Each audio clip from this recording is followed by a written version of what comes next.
until Nicola Sturgeon resigned, yeah, there were plenty of people in Scotland who were critical of the SNP's record. There were plenty of people who voted for the SNP who were critical of the record. It didn't make any difference because the constitutional question dominated. The problem the SNP have now is that their record in government does matter. So that's exactly what I was just about to say, though. But however, it's still different from Westminster, right? Because if you go back this time last year, the Tories were so unpopular.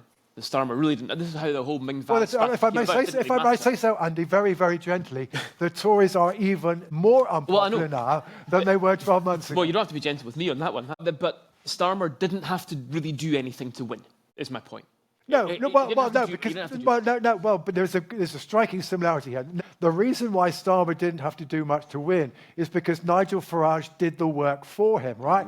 The dirty secret of Labour's 174 majority, that a fundamental foundation is that Reform took 1 in 4 of those folk who voted Conservative in 2019. That got them to 15%, and Reform at 15% meant that they pushed the Conservative vote down such that a Labour vote that was barely rising, although it was benefiting from tactical voting in the constituencies where they were starting off second to the Tories, the Labour Party didn't do very much to win in order to be able to pick up all these constituencies. But essentially it's Reform that laid the ground. The reason why at the moment Reform is good news for John Swinney is that what Reform are picking up virtually nobody from the SNP. There's about 2% of people who voted the SNP last year who are going to Reform. Reform are fragmenting the unionist vote.